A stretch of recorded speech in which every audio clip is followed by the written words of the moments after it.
সময় অনেক কিছু বদলে দেয়, কিন্তু সত্য খেয়াল সময়ের সাথে আরও বেশি মজবুত হয়ে যায়। এমন মনে হয় যেমন মনের কোনো কোণায় সেই সময় আজও নিঃশ্বাস নিচ্ছে। যখন রাতের নিঃশব্দতা ছড়িয়ে পড়ে আর দুনিয়া ঘুমিয়ে যায়, তখন মন জেগে ওঠে।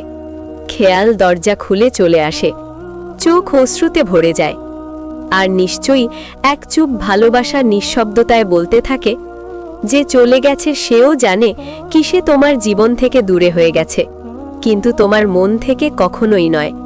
কেননা যে সংযোগ মন থেকে দূরে যায় সেটা কখনো শেষ হয় না, এটা বাস লুকিয়ে যায়।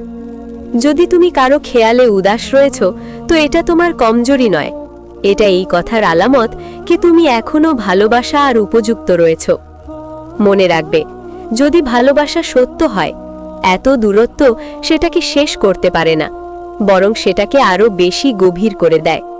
হতে পারে কে আজ সেই মানুষ নিঃশব্দ রয়েছে, তোমার সাথে এই যুক্ত না থাকে, কিন্তু কোথাও না কোথাও সেও তোমাকে মনে মনে অনুভব করে।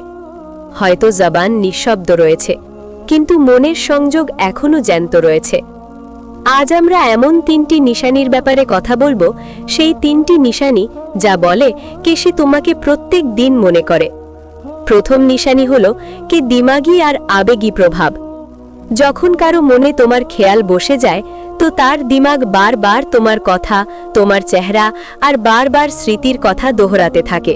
এরকম মানুষ কখনো কখনো বারবার নিঃশব্দ হয়ে যায়, আবেগের মধ্যে ডুবে যায়, আর তার চেহারায় হঠাৎ হাসি বা উদাসী চলে আসে। এটা তার মনের পরিস্থিতি প্রকাশিত করে। এমন মানুষ রাতে কম ঘুমায়, মনের মধ্যে অস্থিরতা বাড়িতে থাকে, আর সর্বদা ঝামেলা অনুভব করে। যদি কেউ স্বপ্নে তোমাকে বারবার দেখে, পুরানো জায়গা, পুরানো কথা, পুরানো আবেগ, বুঝে নাও সে তোমাকে মন থেকে মনে করে। দ্বিতীয় নিশানি হলো কুদরতি আর কায়নাতি আলামত। কখনো তুমি এমন অনুভব করো যেমন কায়নাত নিজে তোমাকে সেই মানুষের উপস্থিতি অনুভব করাচ্ছে, আর রেডিওতে সেই গান শুরু হয়ে যায়।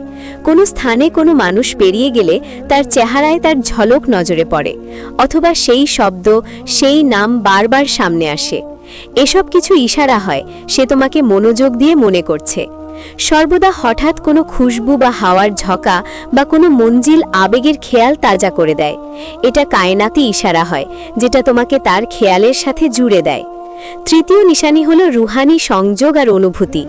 কোনো প্রকাশিত জিনিসের কারণে যদি তোমার মনের অস্থিরতা বেড়ে যায় বা অস্থিরতা অনুভব হয়, আর তার সাথে তার খেয়াল চলে আসে, তো এটা তার রুহের তোমার সাথে জোড়ার ইশারা হয়। ইবাদত বা দোয়া করার সময় তার চেহারা খেয়াল আসা, এটা এই কথার আলামত কি তোমার রুহ এখনো কোনো নাদিদা সংযোগে রয়েছে। বিনা কারণে শরীরের কেঁপে ওঠা বা মনের ভরে যাওয়া, এসব রুহানি তরফ থেকে সিগন্যাল হয় কি সে তোমাকে মনে করছে। যদি তুমি এই 3টি আলামতকে অনুভব করছো, তো এটা কাকতালীয় নয়, বরং একটি নিঃশব্দ বার্তা হয় কি সেই মানুষ এখনো তোমার খেয়ালে জ্যান্ত রয়েছে। তাতে সে জবান থেকে কিছু না বলো, কিন্তু সে আজও তোমার সাথে রয়েছে। আল্লাহ তোমার মনে শান্তি দান করুক এবং সেই জীবনসঙ্গী দান করুক যে তোমার জন্য উত্তম হবে। আমিন।